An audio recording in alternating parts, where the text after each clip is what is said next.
Good afternoon and welcome back for today's second Media Mastermind keynote. I'm delighted to introduce Jørgen Madsen Lindemann, President and CEO of MTG, a Swedish media company that is transforming itself into a global digital entertainment provider. As you probably know, MTG operates channels throughout Scandinavia, the Baltic states, much of Eastern Europe, and the UK. Born in Denmark, Jorgen has been with MTG for more than 20 years in a number of leadership roles and has been highly instrumental in MTG's evolution. He will discuss how new technologies and the changing demands of consumers are driving a true storytelling revolution, as well as the new content trends that he believes impact MTG and the broader entertainment industry. After his keynote, Jorgen will sit down for a Q&A with UK journalist and media commentator Kate Bulkley. Please join me in welcoming Jorgen. Thank you very much. I think it's fair to say that the story or the video you just saw is one of the, I think, most interesting stories that we have seen the last 2 years at least, something that we as a company, of course, is very excited about having invested in. I will, the next 20 minutes, try to give you an idea on what we as a broadcaster, what we as a traditional broadcaster is trying to do in order to make sure that we capitalize on all the consumer trends that we see around us, which of course is very exciting.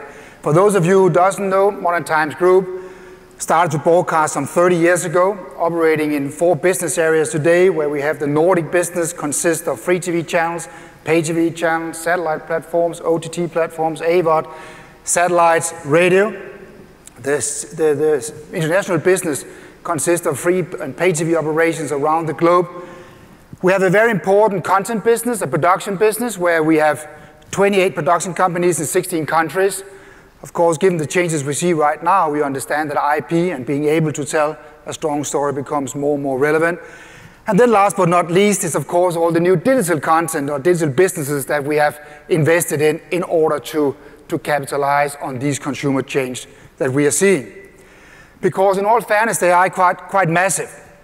This is people using television. This is from US. Of course, there are stats around Europe looking a bit different from what you see here. In our markets, it is actually a bit more aggressive when you look at the decline in people using television, particularly amongst the youngsters, particularly amongst what we call the millennials. So people are moving away from that product group, luckily, into something new, which is then online video. So that is good news for the ones who have a story to tell there, and quite bad news for the ones who in time have not invested into these trends. If we look at our markets, you will see that we have an enormous broadband penetration. Almost all households in the Nordic have a pipeline big enough to be able to consume video. I think 73% of the Swedish population of households, they have more than 100 megabit. You know the mobile devices are exploding in terms of sale as well, and you see also more and more content is, of course, now also consumed mobile. In our markets, these technological changes have, of course, also changed the way the ecosystem worked. In the old days, when we had a story, we needed to go to a broadcaster who then hopefully would have liked the story, produce it together with us, publish it on one of the channels. Hopefully they had some fairly good distributors as well, so we could go out to the wide population, in example Sweden. These days are over due to this very high broadband penetration. So now actually you are going directly to the consumer. And that has changed the pattern. That has changed how we watch content. It has changed when we watch the content. And very important for us and very interesting, of course, what kind of content is it now that we are watching? Because content which wouldn't have a life before, because it didn't make the tough editorial line of a TV broadcaster or a distributor, you can now, as I said earlier, directly produce and broadcast to your audiences.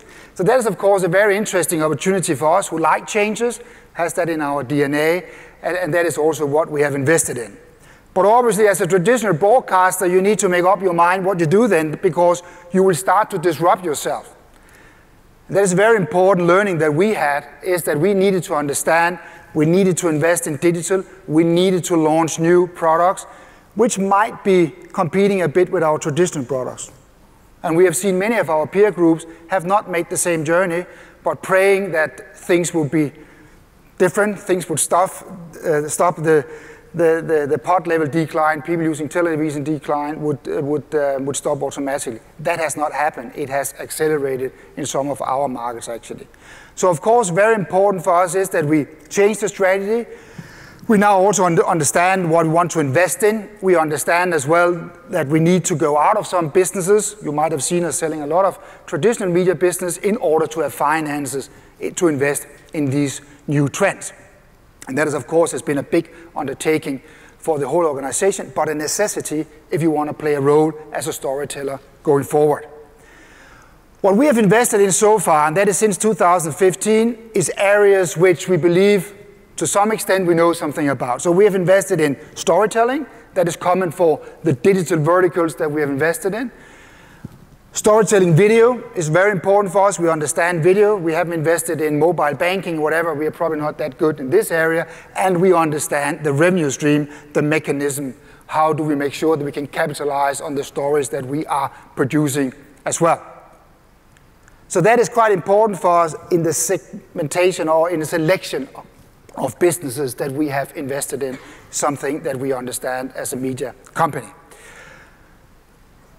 It moves fast, very fast. This is a picture from Q2, 2016. This is Sweden, a quarter where you also had the European Championship in football, where you see now that esport and mobile gaming has more reach and more minutes viewed than you have in traditional sport. And we have a lot of sport in our countries. So obviously this is a fantastic trend that we see right now, and that is what I'm talking about, the what's, meaning new content is suddenly out there, new distribution opportunities, and luckily we have invested in those IPs. Esport, we just discussed before, are growing very fast. We are the main shareholder in number 1 and number 3 biggest franchise in the world called ESL and DreamHack, and we are now rolling up esport companies around the globe. Super exciting. You see more and more people starting to watch esport. We had an event recently in Katowice, 170,000 people visiting the arena, more than 40 million or 50 million even unique viewers on the products that we launched in Katowice. It's a global phenomenon. It's quite interesting because the games are taking place in a global way. So we are in US, we are in Latin America, we are in Asia, in Europe, and so forth. What we also understood is that a lot of the storytelling, the skeleton of the storytelling, are something which you can transfer actually into the new digital world, the traditional sports storytelling that we have done around the Champions League, the Premier League, the Olympics, and so forth. So that is actually something we can help the new companies with, is to make sure we can articulate a proper story. And now you see Facebook, YouTube, and many others as well is taking this sport globally, which of course is very interesting. And so does traditional broadcasters as well. So we are broadcasting on our pay-TV platforms and so forth, and we see, of course, very strong intake of customers when we are having these shows as well. As I said, global phenomenon. We have studios around the world now to make sure that we can do tournaments 24/7, 365 around the world, and that is, of course, a very important part of our business model. Moving on to a very interesting area as well is mobile gaming, which we have invested in. And why, again, have we invested there? Because, we understand it's about storytelling. We have studios now creating a range of new mobile games. We publish these games, and we go into the distribution side as well. This is Forge of Empire. If you started now and wanted to play the game, you can play non-stop 3 years from now. So there's so much content, which is quite amazing. So it is catering for many more customers coming in. It has very long tail, of course, since there's so much content already produced for these games. 30% of daily mobile usage is mobile gaming, which is quite amazing. So of course, a very interesting area for us to have invested in. We do more. And of course, again, something which we understand very well. We understand the creation of the IPs, we understand the publishing, and also the distribution. More interesting part as well is, of course, the whole setup when it comes to these digital influencers. We just heard Go90 before. And obviously, this is a slide I'm using when I'm out on investor roadshows, because we normally ask the analysts when we have meetings with them and say, can you name me the ones you would like to have dinner with tonight? And they talk about a lot of celebrities, James Bond and so forth, but this is when you ask the millennials, who are your favorites? Who are the big stars? New stars, new digital influencers. Digital influencers who are complete media machines. This is one of the young female gamers, which you see having her studio. And she has millions of followers. She has long live broadcasts, and she also do all kind of different shows as well. Fairly humble studio surroundings, you can see as well. So it's easy to get out there now due to the new technique, of course, as well. We are learning, and we are investing in different areas, in different businesses, in different revenue streams. Because we need to understand that it is not enough for us as a media company just to have millions and millions of followers. We also need to understand how we translate that into revenue and something relevant to advertisers and, of course, profit as well. So very important is, of course, our zoom-in effort, which is a big global network. 4,000 video journalists is producing 400 shows, 400 video stories a day, which we then sell to a range of media companies, Springer, The Telegraph, Microsoft, Yahoo, whatever, who wants their written story to be documented as well with a video. So that's one part of that business we're exploring right now. Then you can see they have around 4,500 channels, and that is all the digital influencers and their channels. Is something we need to understand as well. What does that mean, and how do we capitalize on these influences on a global scale as well? Last but not least, the company as well do a lot of branded content. So they're doing channels for the likes of Philips or L'Oreal, whatever, who would like to have a story told on social media and to millennials as well. We have good news for you, a company discount for those of you who would like to have a before the weekend or before the ball tonight. We can fly him in if some of you would like to. He has now his own reality show as well. You can win the golden sword with him as well and so forth. So it's quite an evolution for him as well. Very interesting. Move on to another direction of the multi-platform networks is Splay. Splay is then not focused that much on advertisement, contrary to Zoom In as well, which you saw just now. And Splay then have customers like the big traditional broadcasters who would like us and others, who would like to have a big advertising video on demand platform, a platform catering for these millennials. They're producing content for mobile telephone companies who would like to have unique selling points on the data packages. They're producing content, I just said before, to newspapers who would like to have documented their story in a different way. And last but not least, they are making different storytelling for advertising to mobile companies who needs to engage with these millennials. And the normal way of advertisement to these millennials is probably not going to work, normal traditional TV spot, because they're gone from TV, as we just saw before. So here we need to rethink. And here we have a campaign which increased the net NPS score for that specific mobile company by 16 points by using some influencers and put them to India.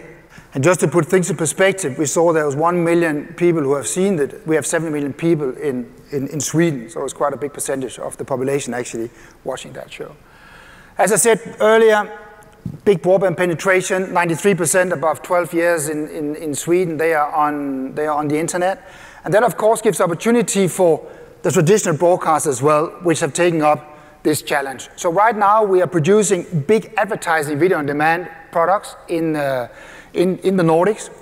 Advertising video on demand or advertising online is growing by some 25–30%. So obviously, it's a great opportunity for us, if we have the right stories, to be able to fight for those money as well. What you see here is our Viaplay Free, which is a free solution. Unique content, unique produced drama, youngsters, whatever, is on that platform, only catering for the millennials. What we have seen as well, interesting, is of course that the technology has changed. So more and more broadband penetration also means a bigger portion of opportunities for our pay TV products, which is quite interesting. So we have more opportunities now to get products launched globally and of course in our market and make people subscribe to them. The OTT penetration you can see behind me on the left side is as big as it is in US. The other gray stables, as you see, are Germany, England, UK, and so forth. So quite a massive opportunity for us because we now see that we can come out to more and more customers. Therefore, we recently launched a new franchise. We launched two global boxing tournaments. together with other partners. So we're a big fan of boxing, and now we have the opportunity to go directly to the consumer globally as well. So now we have scheduled regular boxing with the biggest boxers and prize money of $50 million annually. We have our first event taking place in June. Another thing is, of course, that these ever constantly more and more expensive rights, we need as a broadcaster to be able to monetize on them, because their rights fees are not going down. On the contrary, all good stories you are ready to pay for. And the Champions League is a good story. That's just the way it is. So what we see here is that due to the OTT launch that we are seeing, due to the broadband penetration, we have been able to capitalize much more on the content than we did in the past.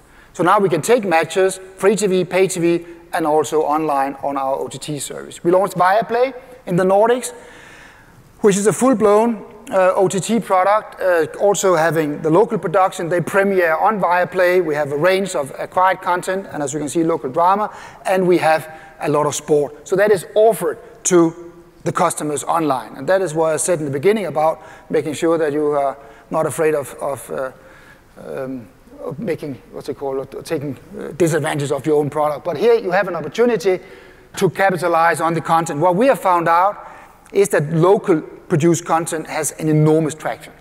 So this is, of course, a new opportunity for our production companies, because our audiences really like the local told story. And we see the impact versus acquired content is massive, as you can see on this screen as well.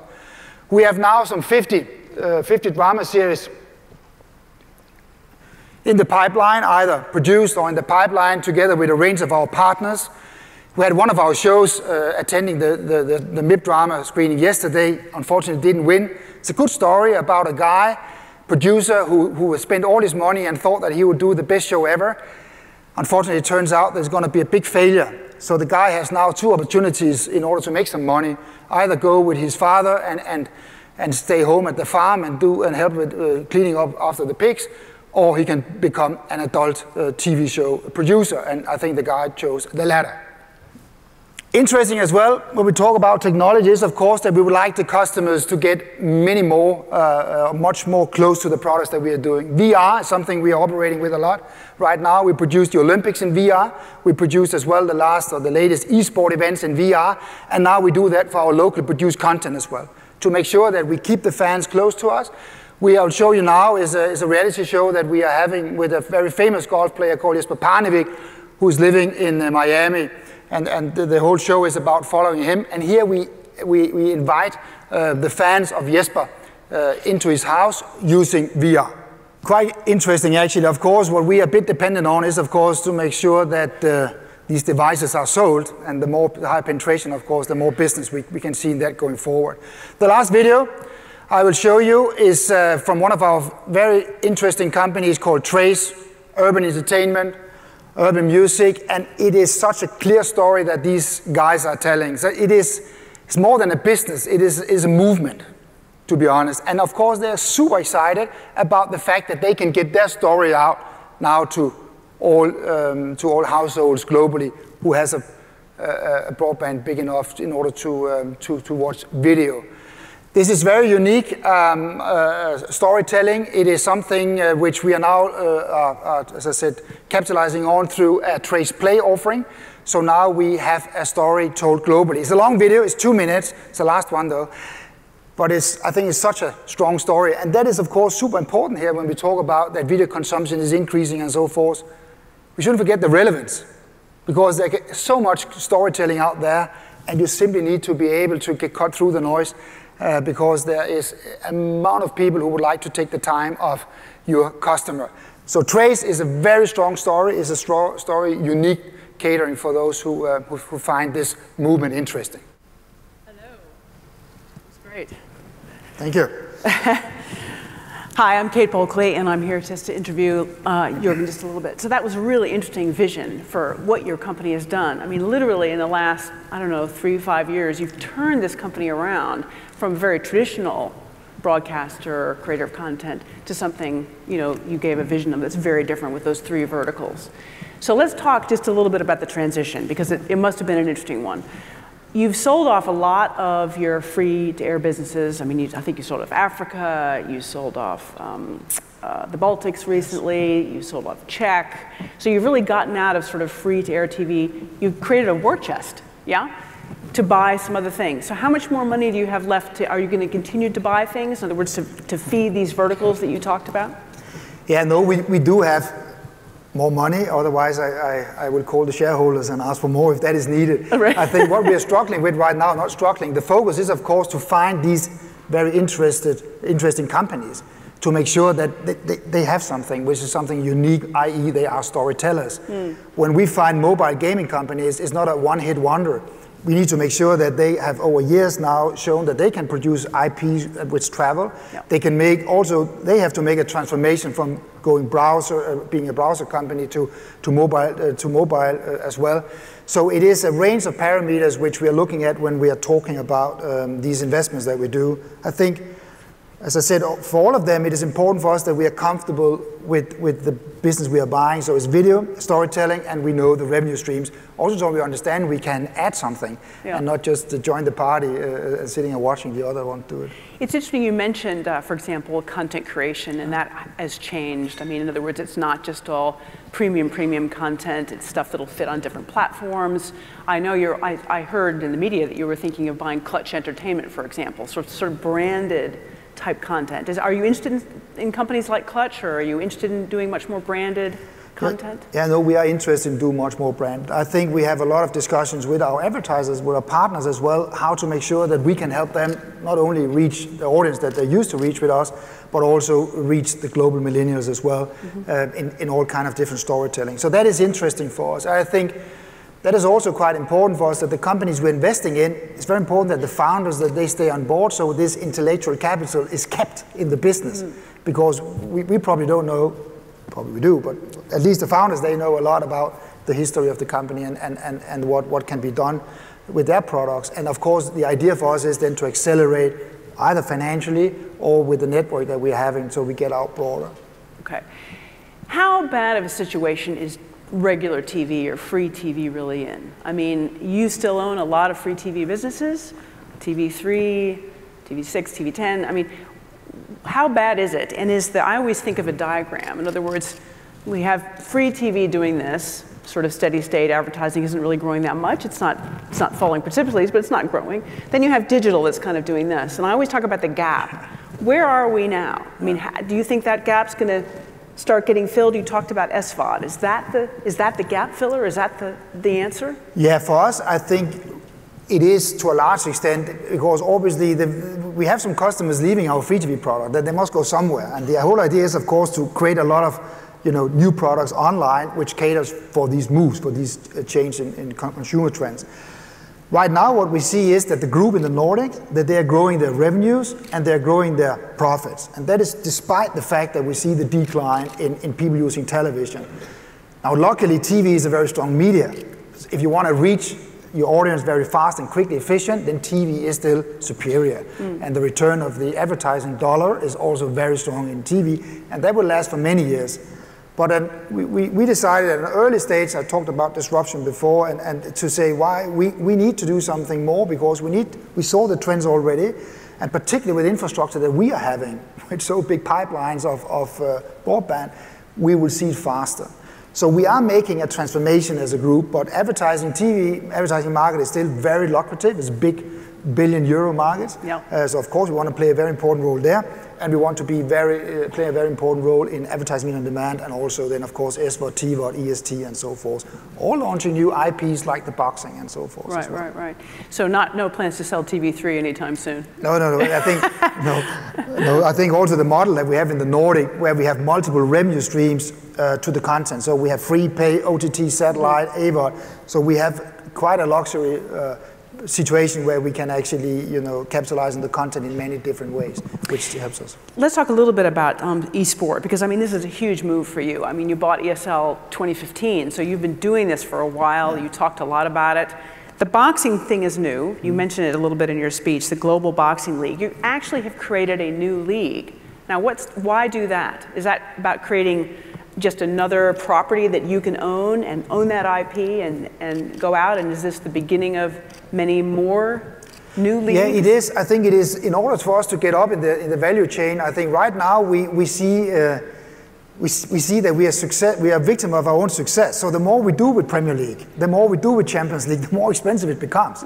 So it could be a bit charming that it was us, hopefully one day, who would be able to monetize and capitalize on these trends. Right. So it is for us to make sure that we are IP builders, developers, and we hold IPs. I think that is a very interesting spot to be in for a storyteller. Okay, so more to come probably. Yeah. Boxing League is just the beginning. Yes. Okay. We talk a lot about GAFA, the big digital players, Google, Amazon, Facebook, all those guys, now Snapchat. Do you see them as friends or foes? I mean, where do they fit into your value chain? Because in a way, they've got what you don't have. They have a global platform. They have huge amounts of deep pockets, huge amounts of money, and they have big ambition. Are they friends or foes? No, they are friends. At least right now, they are friends for sure. We have very good partnerships with them all, and we recently, as I said, teamed up with Twitter and YouTube and Facebook as well. And I think, of course, it's nice to have deep pockets, but of course, it is not that easy just to fly into Germany and then wipe out competition in Germany or UK. It takes a bit, in all fairness, and therefore there are some practicalities around them. The global players just wiping us out. I don't see that happen, to be honest. I think, as you just saw right now, the local content, the local storytelling is for us very strong, and to go in and then as an international to cover globally all the markets, be able to find the best scripts and so forth is quite an undertaking, to be honest. One last question. I could talk to you for many more, but we've got the red light here. Yes. VR, you talked a little bit about it. It's something that's coming. That's a test, that one with the golfer talking about going around his home with VR. How big is VR content? We're seeing a lot of it at this market. Where do you think the potential is? It is an enormous potential, to be honest. The market is not that big yet because obviously you need the devices. So that goes without saying. I had a week where I was in San Francisco and LA only doing AR and VR. And it was amazing. It was so funny to see all these different new opportunities, the new what's, what is it now, and what you don't know exists, you normally don't look for. And therefore for us, it was quite a new situation actually to see, whoa, it can be used for this. Now the Parnevik House is one example. In LA, I was a quarterback in an NFL team with my glasses on, and I had to hit the guys who were running. And if I didn't do that properly, I had the coach in my face screaming and spitting all over. So it was quite an interesting experience. Actually. How did you do? I did bad. So that's probably not a sport we are good at. Stay CEO, don't become an NFL player. That is not a career move for me. No, absolutely right. Yeah, it's been great talking to you. I'm sorry we have to stop so soon, but very interesting. Could you please join me in thanking Jørgen Lindemann? Thank you.